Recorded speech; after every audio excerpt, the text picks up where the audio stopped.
and in some cases even about the lack of their progress. Total lack of progress. Of course, some are progressing well, but that too is perhaps more because of the personal attention that the master gives them rather than by their own effort.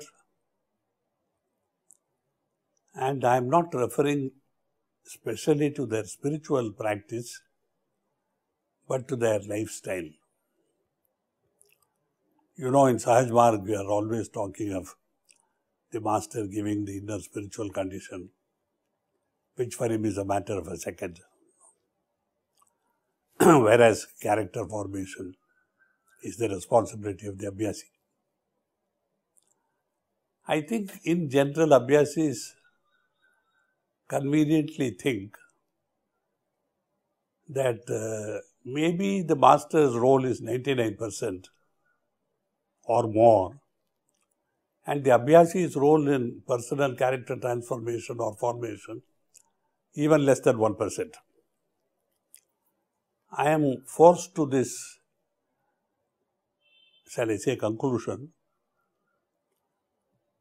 because that is how it appears to be, and people are not really serious about character formation or character transformation.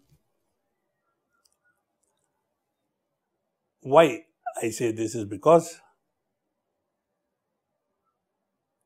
as I said before, spirituality is given by the master and that cannot be doubted.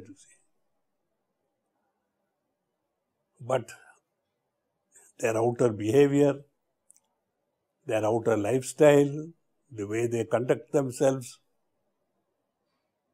their politeness or lack of it, and as repeatedly pointed out to me by Abhyasis from all over the world, especially the behavior of those very close to me, what the outside world calls the inner circle. You know, I used to feel concerned, then I used to feel pained, now I really feel guilty.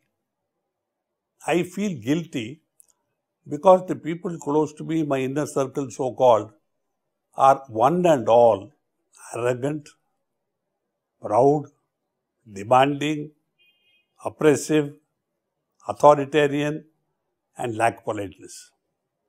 One and all. Of course, I keep telling them about this. Either they smile it off, or they say, yes, yes, we will change now.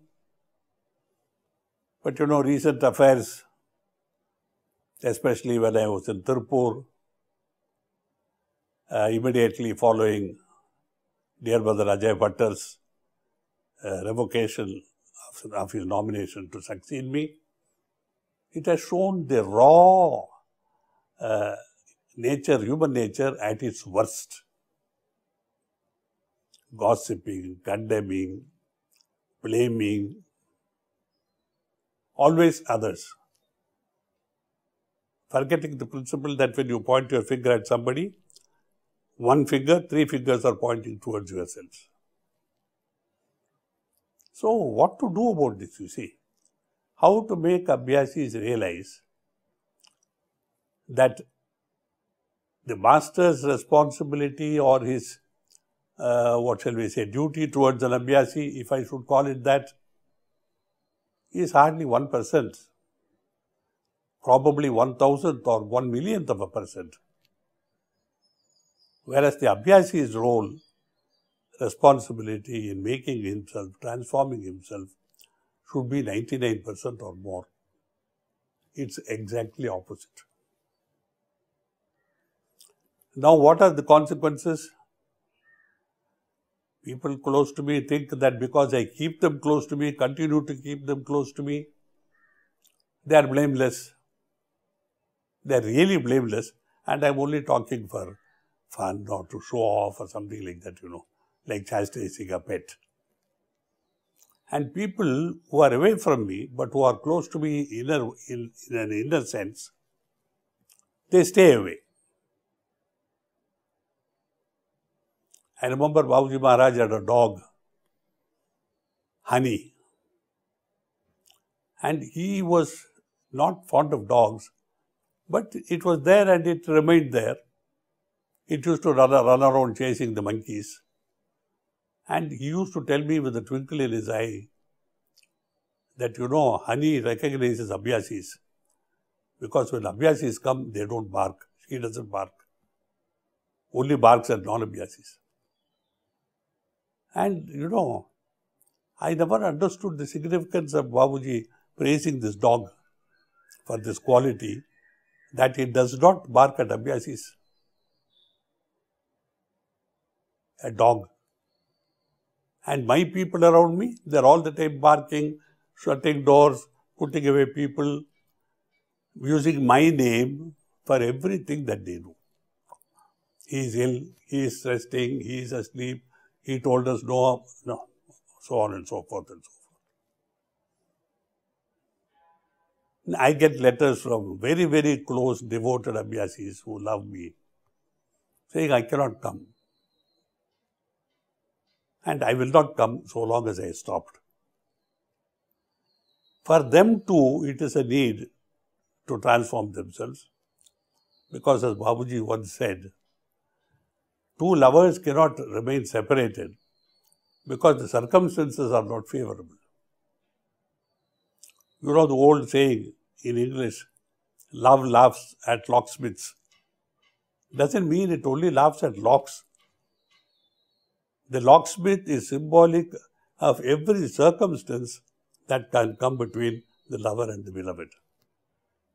You remember the old story of the man, who was so besotted with a girl that when she went out of town, he followed her. There was a river to cross and the river was in flood. He didn't know what to do, and then he found something like a log of wood. He took that log of wood and went across the river, and then he found a light burning in the house on the first floor. He said, that must be my beloved's room. And he saw to his surprise a thick rope hanging, and he said, oh, she loves me so much that she's left a rope for me. And he climbed up using it. And when he entered the room, the girl was stunned. She said, how did you come? He said, oh, there was a boat, there was a log of wood. I crossed the river and you have left this rope for me. And to their horror, they found that the log of wood was a human corpse and the rope was a python. Now, suppose that lover had been standing on the opposite side. I'm giving a deliberate twist in interpretation to the story. Suppose he had stood there waiting until the flood subsided. Then he found the water was muddy because it was a floody river. He waited till the water was clear. Then he tested it to make sure that there was no contamination. Then he crossed it. What would have happened? So for devoted, loving souls who use these excuses to not come near, I must emphasize that they are losing a great deal more than these ruffianly people who surround me and who keep people away. They too will not benefit. So what happens is that the dogs which bark at the visitors don't have anything, and the people who are run away because the dogs are barking, they have no benefit. So lack of correct appreciation of what character transformation means. I get letters from wives about their husbands. He continues to drink, he continues to smoke, he continues to beat me, he is misbehaving with the children. I get letters from others, from a brother of an elder brother or a younger brother, that my brother is still indulging in various fantasies. He watches porno movies. He indulges in self-titillation. He is masochistic. And yet, to the outside world, he looks something different. He will not change himself. He says these are something natural. Under pressure of inner psychic needs, these things happen. Then there are others who say, my children are being ill-treated. The father beats them regularly. Of course, for me, it is my destiny as a wife. So you see, people must understand that sadhana does not begin and end with the morning meditation, with the evening prayer, and the evening cleaning, and the night prayer. It is not the end. That is only the foundation of the practice. The superstructure of what has to be erected is a clean structure, well ventilated. That means behavior transparent. The man is transparent.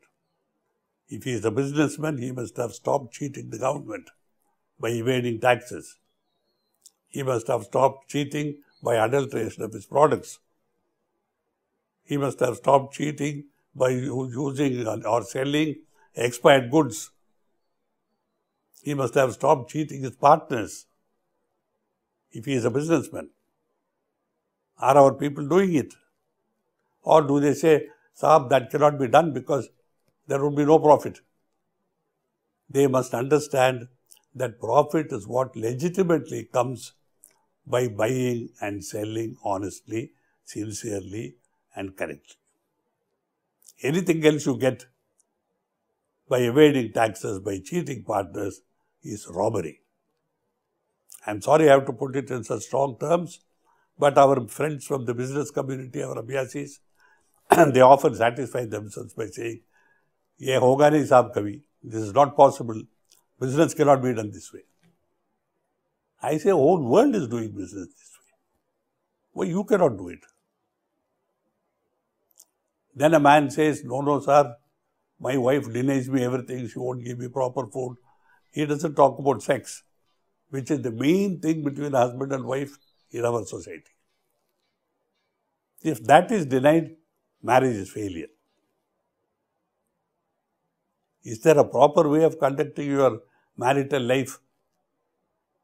Whether it is social or sexual or in any way else to be harmonious? Should a man not respect his wife's needs, her privacy, her health condition, her moods, or just insist on what we call in India, in our legal language, his marital rights, that she must be available any time of the day, 24/7 into 366. Day or night, it doesn't matter. I was horrified to hear a story from an abhyasi long ago that after her child was born, on the third day or fourth day, her husband demanded sex. Third or fourth day. Now, whether he's a husband or an animal or a brute, who's to say? He says it's my right. It's an interpretation solely to the purpose of a, shall we say, crazy fellow who has sufficient power to enforce his will upon another, to use the principles of marriage to his own purpose and to the total ignorance, or in the sense that she is ignored completely, that she may have just had a child. Doesn't matter. So what? She is a woman, isn't she? So those of you who are going to listen to this, I don't know how you will take all this, but I should have spoken about this years ago. But I was perhaps too optimistic or too foolish, or perhaps even too afraid to put across these ideas to my abhyasis and tell them, sisters and brothers, this is what is required of you. Always love. Love does not mean lust. Love means giving. Love does not mean taking. Love means consideration for others, not a selfish concern for your own self and what you need and what you want. Love means your income legitimate is yours, nothing more. Love means in a partnership in business, If it is an equal partnership, I cannot rob others. Suppose they rob me. Love means, first and foremost, putting yourself in the place of another before you speak and before you act. If these things are not followed and applied to your own life, dear brothers and sisters, whatever may be the spiritual input that our Master gives us, graces us with, blesses us with, will be lost. Because it is my samskara that I will carry with me into my next life. God forbid if there's a next life. And they are governed by what we do here, what we think here, which is how samskaras are born. So I say beware. Be alert. Understand these principles properly. Apply them to your own life. Examine yourself. If necessary, in your diary, be very frank and say, I have stopped beating my wife. Truth, if it is the truth. I have stopped telling lies to my partners. I have stopped cheating. I have stopped adulterating. I have stopped self-titillating. I have stopped beating my children. All these are relevant to your spiritual diary if you want to be honest about it, so that anybody can read what you have written. Then only you will be aware. Because now, we live in the secrecy of our inner self. Nobody knows. So we have this question of personality problems. My personality is what I show out to the outside world. My true self is inside, secret, safely buried. And I am blissfully thinking that by Master's grace, I will evolve, I will go to the brighter world, etc., etc., etc. The Master is magnanimous. He loves us. He wants to give us everything that He has. But His limitation is that unless the vessel is clean, He cannot put anything else into it. We are in a situation where the Master gives us, let us say,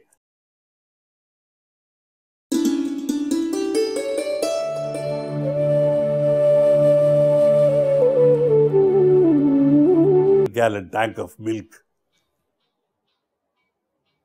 and 2 drops of poison, which is our contribution, ruins it. It is so potent. Human will, human endeavor is so potent. As Babuji said, you can train a lion to do what you want in 6 months. But it's impossible to train a human being over a whole lifetime unless he or she cooperates. What is the cooperation that I am now trying to emphasize that an Abhyasi should offer to the Master?